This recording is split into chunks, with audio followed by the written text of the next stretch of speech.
En esta ocasión, en esta mañana, nos toca aprender acerca del séptimo mandamiento: no cometerás adulterio. Vamos a entrar a ese tema con temor y temblor, porque pues es un tema en realidad tan importante. Y la importancia que tiene la vamos a ver en el sentido de qué es lo que Dios está protegiendo por medio de este mandamiento. La importancia de aquello que Dios está protegiendo por medio de este mandamiento nos alerta y nos muestra qué tan grande es este mandamiento. Éxodo 20:14, no cometerás adulterio. Y como pues ustedes recuerdan, hemos visto en los primeros mandamientos del Decálogo, el Señor nos ha mostrado su mandamiento de no tener otros dioses, ni hacernos imágenes para adorar a esos otros dioses. En estos mandamientos el Señor ha enfatizado la dignidad y el valor de la vida humana.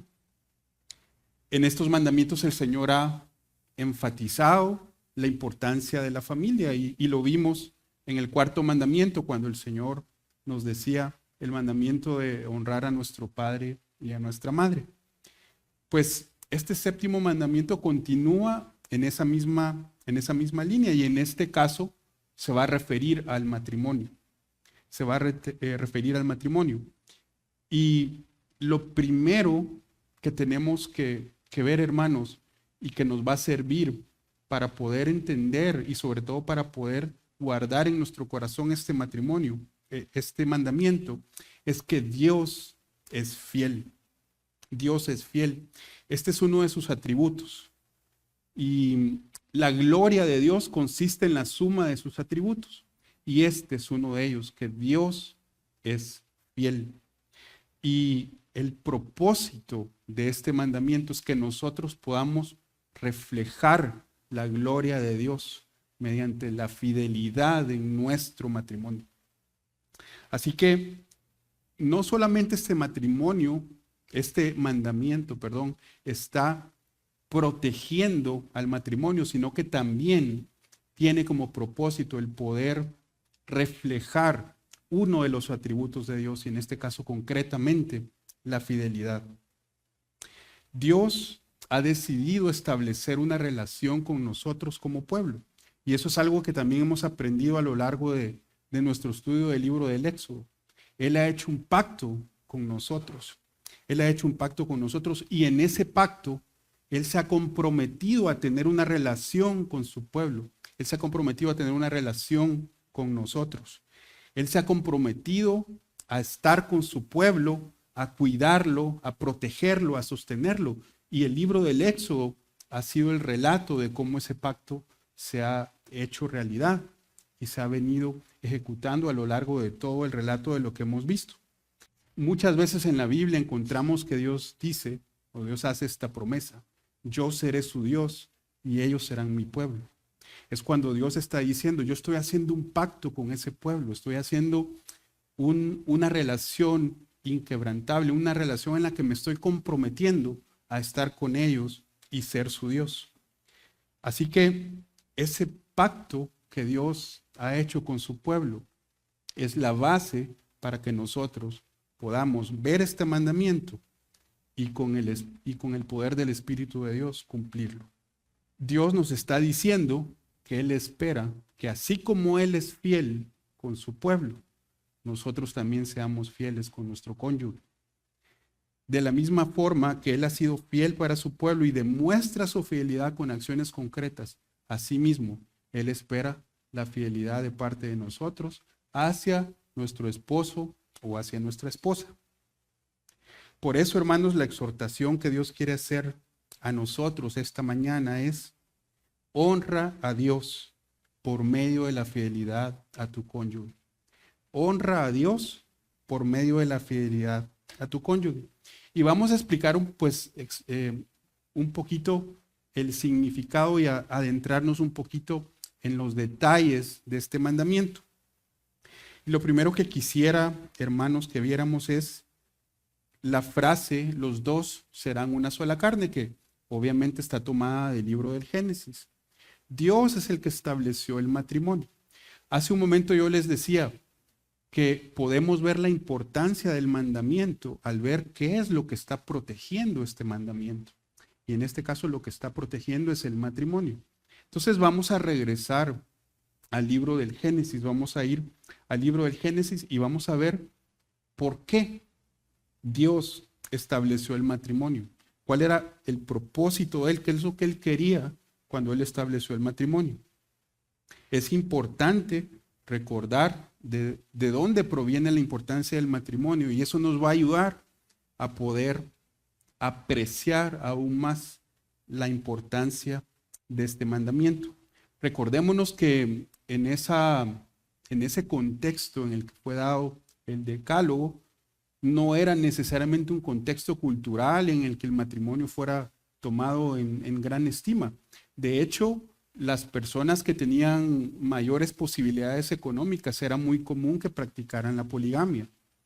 Y incluso lo vemos algunos de los personajes que aparecen en la Biblia cuando tienen esa práctica, que por cierto nunca fue ordenada por Dios, nunca fue ordenada por Dios. Y vemos pues ese contexto cultural en el que no necesariamente se le daba el valor al matrimonio.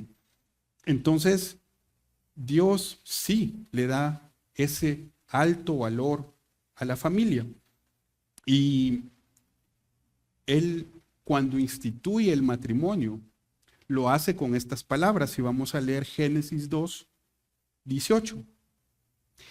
Y el Señor Dios dijo: no es bueno que el hombre esté solo. Le haré una ayuda idónea. Por tanto, el hombre dejará a su padre y a su madre y se unirá a su mujer y serán una sola carne. Esta es la introducción en la historia del matrimonio. Es Dios el que tiene la idea, es Dios el que establece el principio, es Dios el que establece, el que funda el matrimonio. Y lo primero que él dice es que no es bueno que el hombre esté solo. Todo lo que Dios había creado era bueno, si ustedes se recuerdan. El libro del Génesis nos va relatando la obra de creación de Dios y cómo cada vez que Él termina cada día de la creación, Él mira que todo lo que había creado era bueno. Pero acá introduce el matrimonio diciendo que no es bueno que el hombre esté solo. Por lo tanto, hermanos, lo primero que tenemos que ver es que el matrimonio es una bendición de Dios. Es una bendición de Dios y es la relación más cercana y más íntima que puede haber entre un hombre y una mujer. No hay ninguna otra relación que se describa en estos términos como lo hace la Biblia. Al punto de decir que el hombre dejará a su padre y a su madre y se unirá a su mujer y llegarán a ser una sola carne. No hay ninguna otra relación, ni siquiera lo dice algo parecido sobre una madre con su hijo o sobre un padre con su hijo. Estas palabras solamente la Biblia las dice en relación al esposo y a la esposa. Entonces, nosotros tenemos que comprender en primer lugar que el matrimonio es una bendición de Dios. Y en estos tiempos especialmente en los que vemos ataques al matrimonio, de muchas maneras, de muchas maneras. Si ustedes hacen un análisis y miran las imágenes que vemos del matrimonio seculares, por ejemplo, en series o películas, un gran porcentaje de las parejas, de los esposos que se presentan, son matrimonios disfuncionales, matrimonios en los que algo está funcionando muy mal. Y la idea subyacente detrás de eso es: mejor ni te compliques. ¿Para qué te vas a casar si vas a estar como esos? Si ustedes se fijan un poco, hermanos, esa es la idea que el mundo en buena medida presenta. Y obviamente es un ataque a la bondad de Dios al darnos el matrimonio. Por lo tanto, lo primero que tenemos que hacer, hermanos, esta mañana, si queremos apreciar lo que significa este mandamiento y sobre todo cumplirlo, es volver a la bondad del matrimonio. El matrimonio es bueno, el matrimonio es una bendición que Dios nos dio. Y es tan fuerte el vínculo matrimonial que la Biblia se refiere a él como un pacto. Yo les decía hace un momento, Dios ha decidido relacionarse con nosotros como pueblo mediante un pacto. Pero a la misma vez el matrimonio también se refiere la Biblia a él como un pacto, como el pacto matrimonial. Y por lo tanto ahí vemos, nos reitera la idea de que nuestro matrimonio, especialmente nosotros como creyentes, como hijos de Dios, debemos aspirar a que igualmente refleje de alguna forma la fidelidad y la relación de Cristo por su iglesia o de Dios con su pueblo. Entonces, este pacto matrimonial igualmente es un compromiso inquebrantable entre dos partes. Un pacto es un compromiso entre dos partes en las cuales ambas manifiestan un acuerdo y manifiestan ciertas responsabilidades que ese pacto les da. Y de hecho, en los pactos también se hace ver cuáles son las consecuencias si una de las partes quebranta su palabra y quebranta su compromiso con el pacto. Entonces, todo eso se hace durante el pacto matrimonial. Y yo me tomé la tarea de buscar las palabras que se dicen en la ceremonia matrimonial. La ceremonia matrimonial, pues yo sé que puede tener diferentes formas en varias iglesias de hacerla, y posiblemente, si las podemos poner en pantalla, por favor, las palabras de nuestros votos matrimoniales que aparecen ahí, las pongo para que las podamos recordar. Insisto, yo sé que posiblemente las palabras que nosotros dijimos pues no son exactamente las mismas, pero la idea es esa, es la que vemos ahí. Y las voy a leer porque creo que vale la pena recordarlas, y especialmente ahorita que estamos viendo este mandamiento. Nosotros nos paramos delante de testigos y a la par de nuestra esposa y esposo y dijimos palabras similares a estas.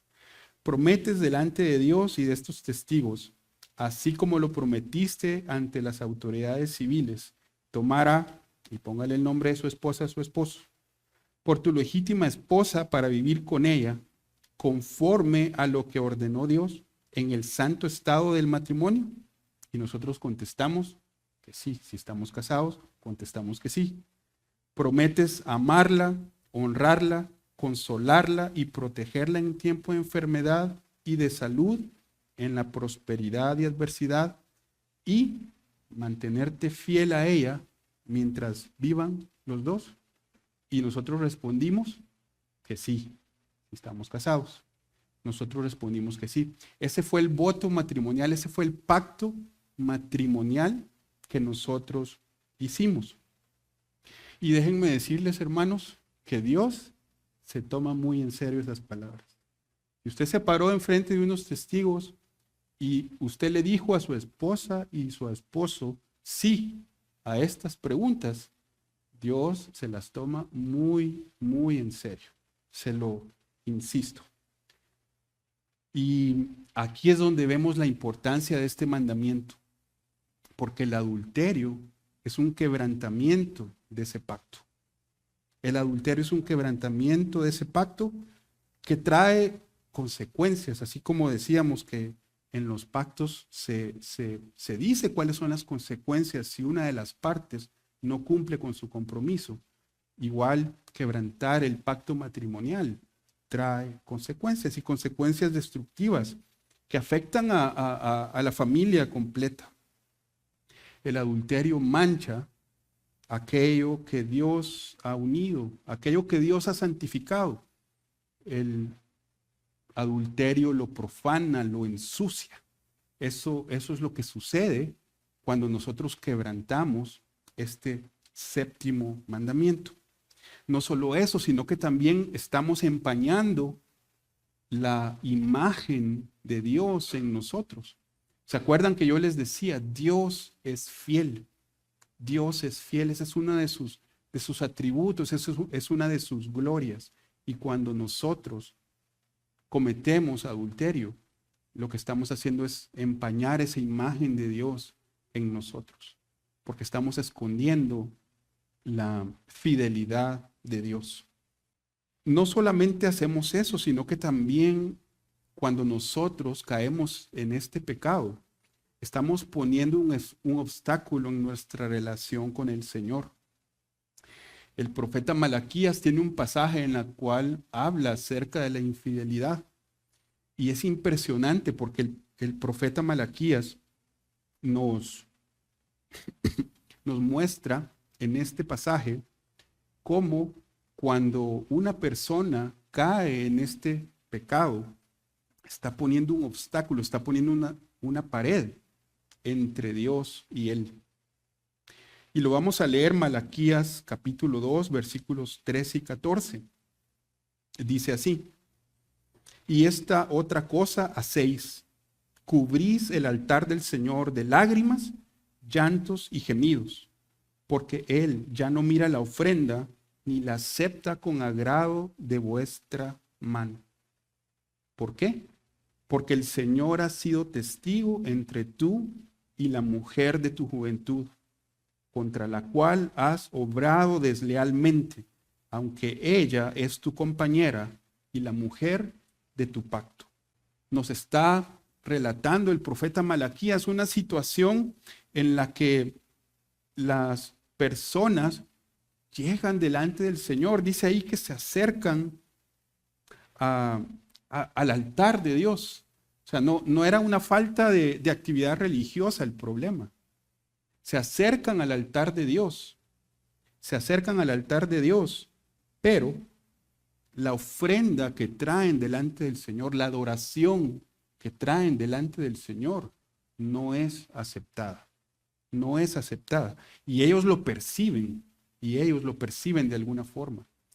Seguramente hay una sequedad, una comprensión de que lo que están haciendo es en vano, porque es una actividad religiosa que no va acompañada de obediencia y de devoción al Señor. Y posiblemente algunos de ellos con sinceridad le preguntan al Señor ¿por qué? ¿Por qué es la razón? Y el Señor les responde, porque Él ha sido testigo. Recordémonos que nuestras acciones, y más adelante vamos a ver también nuestros pensamientos y hasta nuestras miradas, no son ocultas ante quien están expuestas todas las cosas. Y por lo tanto Él dice que Él ha sido testigo entre tú y la mujer de tu juventud, contra la cual has obrado deslealmente. Y le recuerda, aunque ella es tu compañera y la mujer de tu pacto, la mujer del pacto matrimonial. Por lo tanto, si nosotros caemos en este pecado, estamos poniendo una barrera entre Dios y nosotros. Y el Señor no va a aceptar nuestra actividad, por muy religiosa o por muy emotiva que sea, porque miren lo que dice Malaquías ahí. Ustedes llenan mi altar y se acercan hasta con llantos, pero por muy emotiva o por muy llamativa que sea esa actividad religiosa, si no está acompañada del arrepentimiento, pues va a ser completamente en vano. Malaquías nos está diciendo que no debería sorprendernos que nuestra relación con Dios se vuelva algo vacío, mecánico y sin valor si tenemos un pecado no confesado, y particularmente el pecado no confesado del adulterio. Entonces, esta es una condición espiritual en la que nuestro servicio y adoración, aunque externamente puedan parecer muy impresionantes, pues delante de Dios, y repito, delante de aquel ante quien están expuestas todas las cosas, delante de Él no son nada. Y Todo esto, hermanos, todo esto nos lleva, una vez más, como todos los mandamientos lo han hecho, nos lleva a reconocer nuestra necesidad de un Salvador. Sobre todo, y ahorita lo vamos a ver, porque el mandamiento es todavía más amplio de lo que quizás nosotros inicialmente llegamos a percibir o a comprender. Malaquías nos habla de una situación en la que ellos traían sus ofrendas delante del Señor, pero sus ofrendas no eran aceptables por causa del pecado. Por lo tanto, hermanos, yo les digo esta mañana, y lo digo para todos, necesitamos un Salvador que haga aceptables nuestras ofrendas a Dios. Necesitamos a ese Salvador que haga aceptables nuestras ofrendas para Dios. Y antes de hablar de ese Salvador, vamos a adentrarnos todavía más en el mandamiento. ¿Se acuerdan que la semana pasada, cuando hablamos del mandamiento de no matarás, el pastor nos ponía el ejemplo de que posiblemente alguno se sentía como que por lo menos en esta sí me voy a salvar, porque nunca he matado a nadie, pero cuando comenzamos a profundizar en el significado verdadero del mandamiento, nos damos cuenta que incluso ese también lo hemos quebrantado. Pues lo mismo podría pasar con este.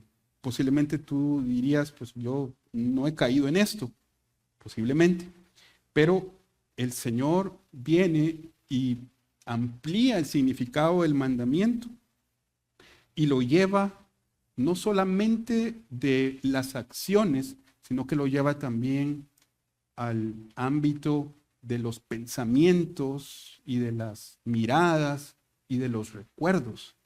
Es decir, lo lleva a nuestro corazón. Y entonces ahí como que el estándar se vuelve mucho, mucho más difícil. Y vamos a buscar las palabras de nuestro Señor en Mateo 5, 27, 28, donde Él está citando este mandamiento.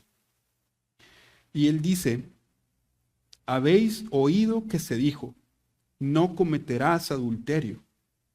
Pero yo os digo que todo el que mire a una mujer para codiciarla, ya cometió adulterio con ella en su corazón. Entonces, por eso les decía, hermanos, el Señor Jesús viene y le da el significado completo y pleno al mandamiento. Y nos dice, no es solamente una cuestión de haber cometido la acción en sí, por muy grave que eso sea, sino que el mismo hecho de pecar en nuestras miradas o en nuestros pensamientos o en nuestros recuerdos también es cometer adulterio en el corazón. Hermanos, esto nos debe llevar a un reconocimiento de nuestra necesidad de alguien que nos limpie y nos salve de nuestro pecado. Esto nos debe de llevar a nuestras rodillas y comprender cuán necesitados estamos de Él, de ese Salvador que pueda llevar nuestras ofrendas por medio de Él y en nombre de Él y presentar ofrendas agradables a Dios. Tan importante es guardarse de este pecado que el Señor, continuando con este versículo, nos exhorta a tomar medidas radicales, a tomar acciones completamente decisivas con tal de no caer en ese pecado. Él nos está enseñando que no podemos tolerarlo o minimizarlo. Y si seguimos en el pasaje, el versículo 29, muy conocido, nos dice, y si tu ojo derecho te es ocasión de pecar, arráncalo y échalo de ti, porque te es mejor que se pierda uno de tus miembros y no que todo tu cuerpo sea arrojado al infierno. Y hermanos, obviamente pues que no vamos a tomar literalmente esas palabras, pero sí las vamos a tomar en serio. Y déjeme hacerle una pregunta. ¿Cuánto ama usted su ojo derecho? ¿Qué valor le pondría usted a su ojo derecho o a su mano derecha, que más adelante también menciona la mano derecha? ¿Qué valor le pondría? ¿Cuánto lo ama? ¿Cuánto le sirve su ojo derecho? Eso es para que podamos comprender el valor que Dios le da a la fidelidad en el matrimonio. Si así es la advertencia, así es la importancia que Dios le da al matrimonio y la gravedad de quebrantar el mandamiento también. ¿Qué es mejor? Jesús nos está diciendo, pon en balanza las dos cosas. Haz una evaluación de qué es mejor. ¿Es mejor vivir en obediencia a Él, honrando a Dios mediante la fidelidad en el matrimonio? ¿O posiblemente gozar de un placer temporal, pero con una consecuencia eterna? Él nos está diciendo, pon en una balanza ambas cosas. Nos está dando una advertencia solemne de qué debemos hacer. Y por supuesto que es de sabios considerar el resultado y la consecuencia de nuestras acciones y de nuestros pensamientos. Este Salvador, el mismo que dijo esas palabras, es el mismo que nos puede limpiar y que nos puede perdonar de nuestro pecado.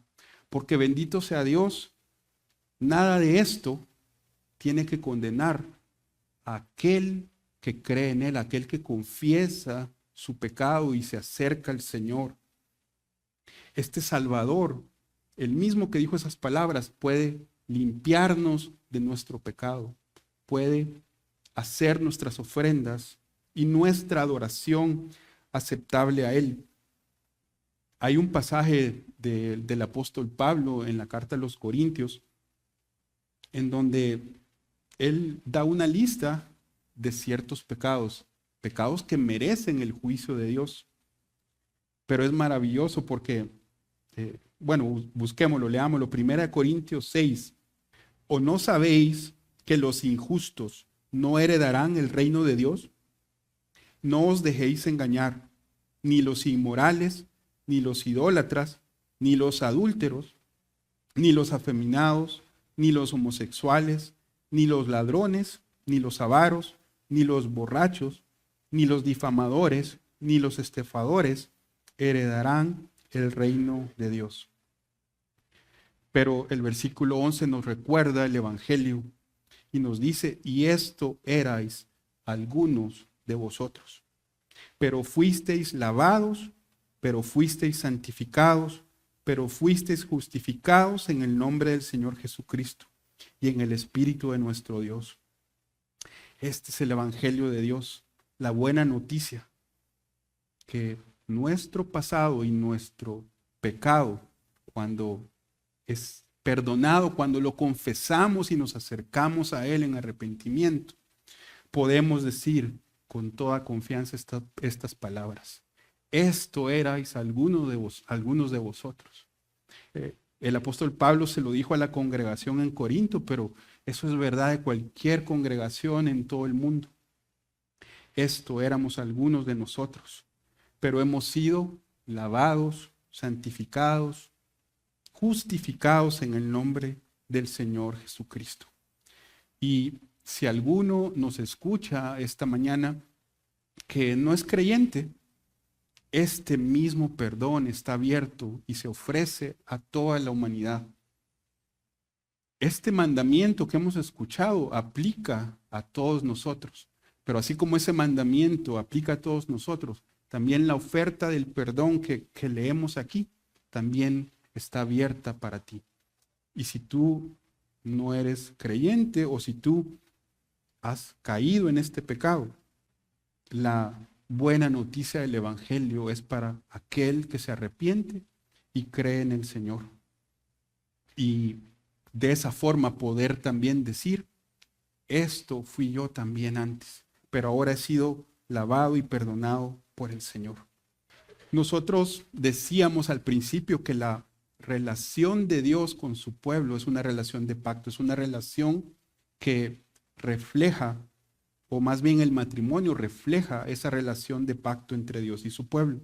Y lo mismo la relación de Cristo con su iglesia. La fidelidad en el matrimonio fortalece a la familia y la hace un reflejo más claro del propósito de Dios para ella. Recordémonos, Dios dio al matrimonio como una bendición para el hombre, para que éste no estuviera solo. Y Cristo es fiel a su iglesia. Cristo es fiel a su esposa. ¿Se imagina usted lo contrario? ¿Se imagina si no pudiéramos confiar en la fidelidad de Cristo por su iglesia? ¿Qué pasaría si Cristo dejara de sostener a su iglesia? ¿Qué pasaría si el Señor abandonara a su iglesia por cuidar a, qué sé yo, a los musulmanes o a los budistas? ¿Qué pasaría si Jesús abandonara la iglesia perseguida? Hay muchos países en donde la iglesia es perseguida. ¿Qué pasaría si Jesús abandonara a su iglesia perseguida? ¿Qué pasaría si el Señor no cumpliera a su promesa de fidelidad hacia nosotros?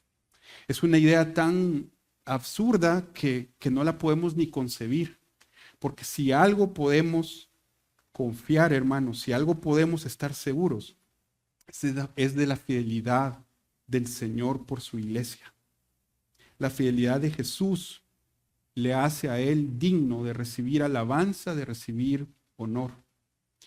Y por eso nosotros debemos aspirar a lo mismo con nuestro cónyuge. Jesús es fiel en sostener a su iglesia, en perdonarla, en cuidarla, en amarla, en guardarla hasta el fin. Así que, esposos, esposas, honra a Dios siendo fiel a tu esposa o a tu esposo, así como Cristo lo hace con su iglesia. Cuánta necesidad hay en nuestro contexto, acá en nuestro país, de reflejar esa verdad. No lo vamos a hacer de forma perfecta, pero cuánta necesidad hay de matrimonios que reflejen, que sean un reflejo de la gloria de Dios en la fidelidad entre los cónyuges. ¿Cómo podemos vivir este mandamiento el día de hoy? Yo les quiero proponer 3 cosas. ¿Cómo vivimos este mandamiento el día de hoy? Número 1, honrando el matrimonio. Número 2, identificando y desenmascarando la tentación de no ser fieles. Y número 3, reflejando la fidelidad de Cristo hacia nosotros en el trato que tenemos hacia nuestro esposo o hacia nuestra esposa. Y vamos a hablar de estas 3 cosas.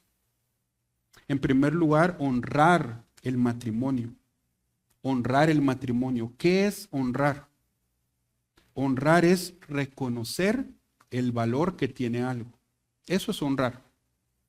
Estamos llamados a honrar el matrimonio. El libro de Hebreos, capítulo 13, nos dice: sea el matrimonio honroso en todos, y el hecho matrimonial sin mancilla, es decir, sin mancha, porque a los inmorales y a los adúlteros los juzgará Dios. Sea el matrimonio honroso en todos. Estamos llamados a honrar el matrimonio, y si ustedes se dan cuenta, este pasaje de la Biblia hace el llamado a todos. Sea el matrimonio honroso o honrado por todos, no solamente por los que están casados, sino que llama a toda persona, sin importar la situación de vida por la que podría estar, en la que podría estar, a honrar el matrimonio.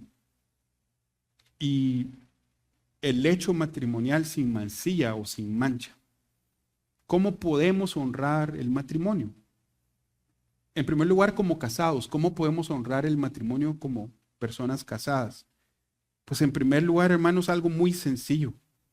Ser agradecidos por nuestro esposo, por nuestra esposa. Gozarnos con ella.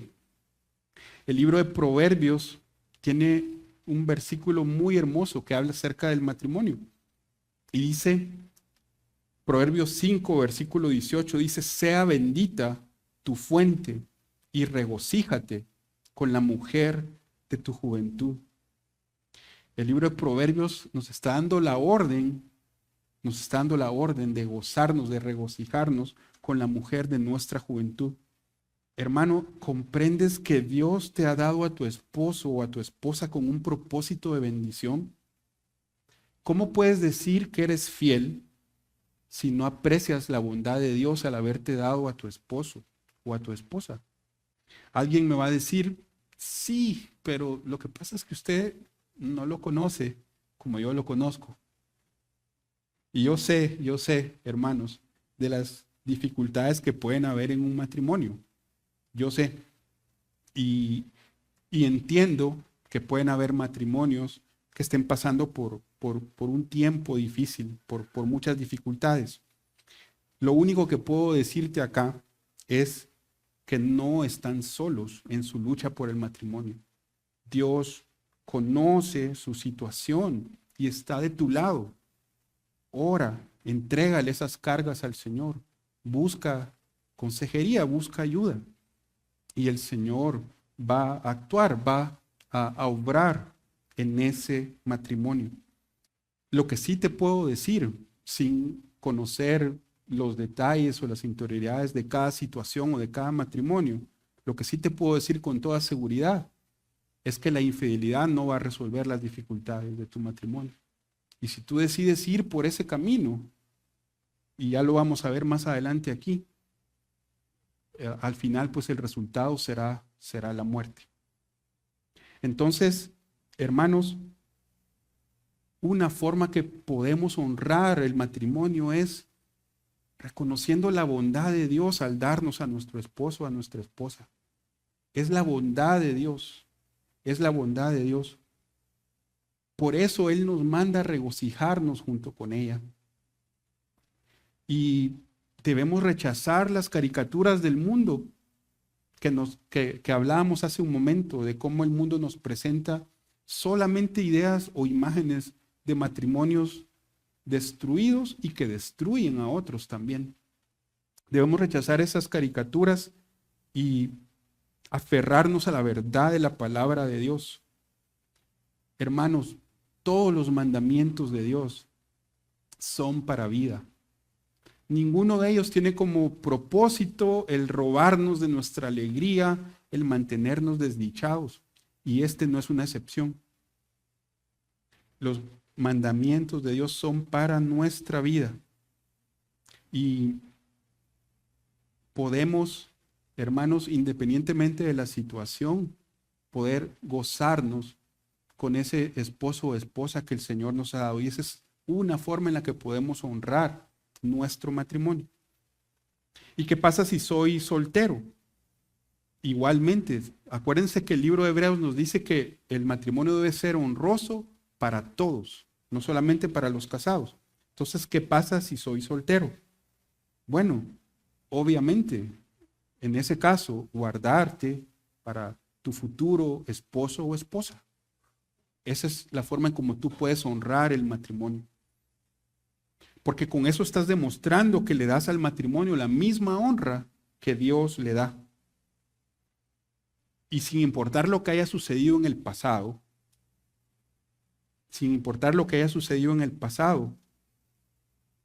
toma la determinación hoy de guardar tu vida y tu cuerpo para ese esposo o esa esposa que Dios te va a dar si tú eres soltero.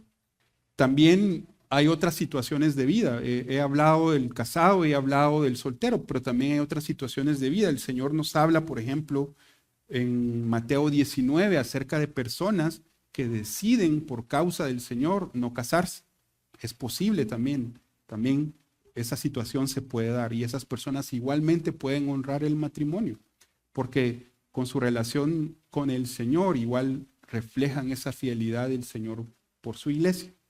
Ahí yo estoy consciente que pueden haber diferentes situaciones o condiciones de vida, pero en todos estamos llamados a honrar el matrimonio y de esa forma reflejar la fidelidad de Dios por su iglesia.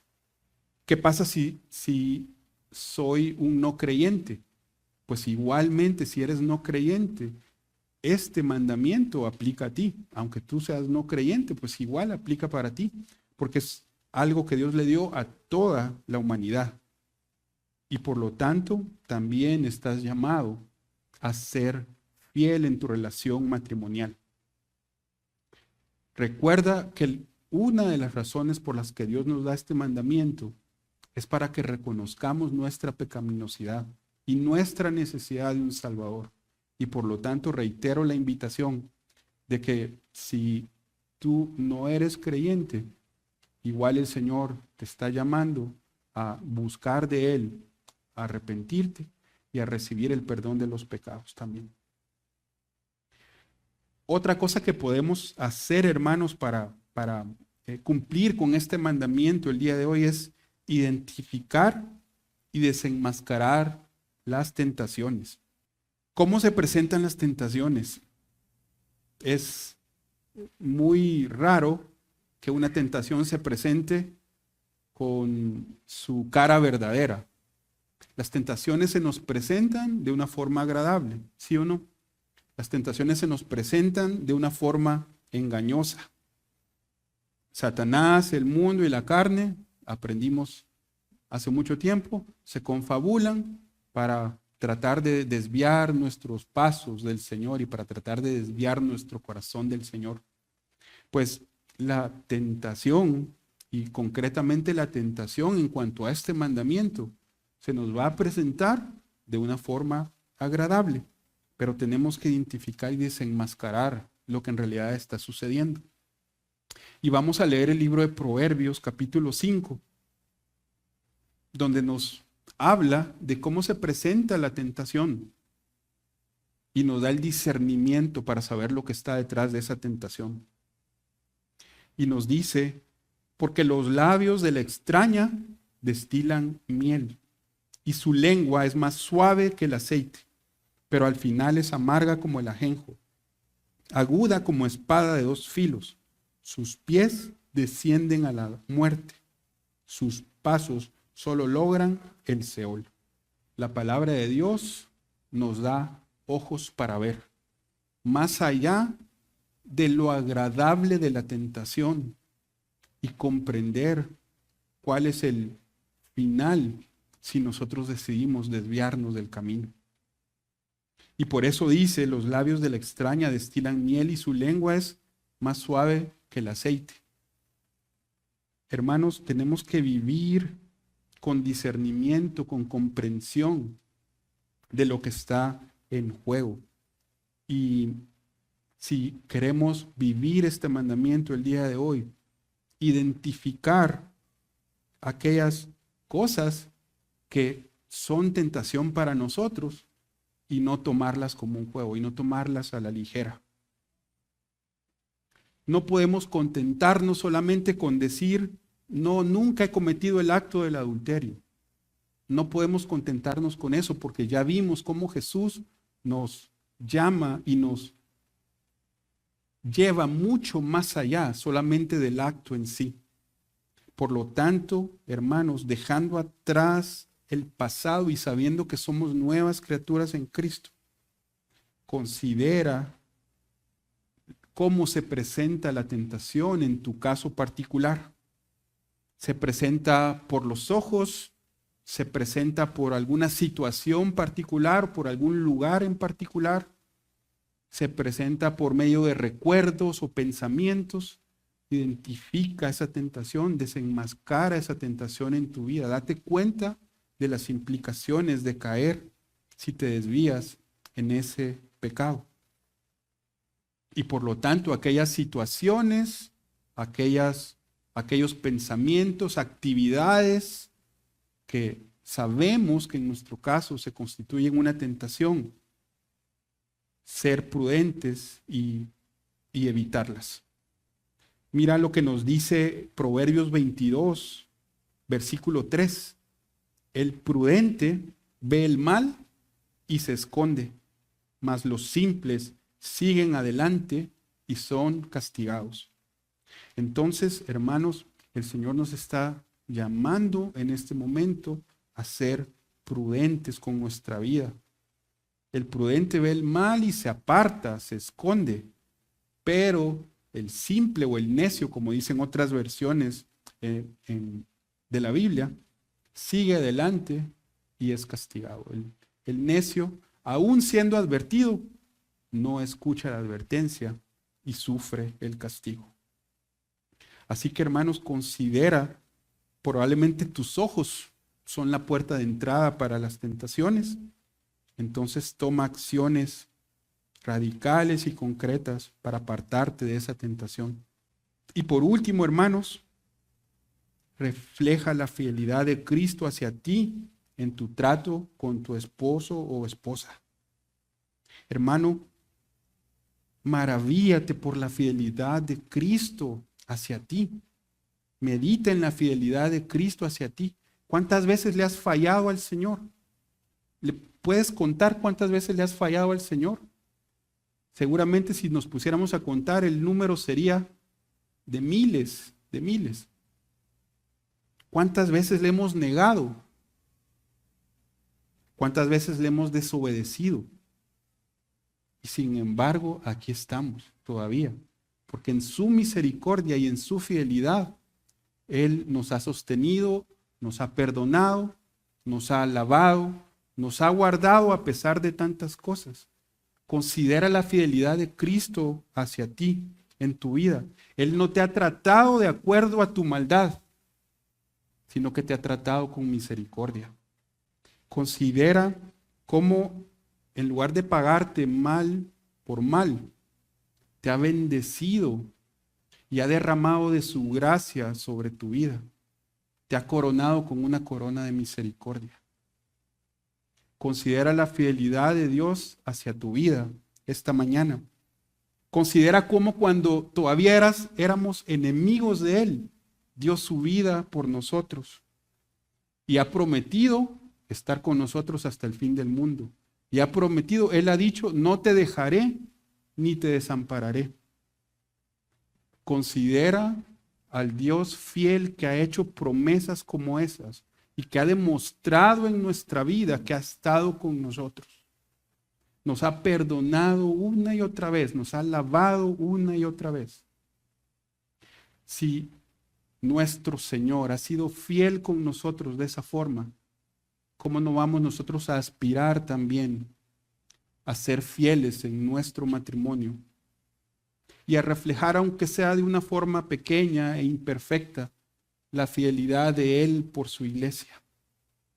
Así como Él ha sido fiel a ti, yo te exhorto esta mañana a que también tú seas fiel a tu esposo y a tu esposa. Y posiblemente en el caso de muchos es tu futuro esposo o esposa, pero que también tú aspiras a casarte y que si Dios pues te da esa bendición, igualmente desde este momento puedes tomar esa determinación. Este Dios que ha sido fiel y que ha prometido además seguir siendo fiel, es nuestro modelo. Y cuando nosotros somos fieles en nuestro matrimonio, estamos reflejando de alguna forma también su gloria y su fidelidad para con nosotros.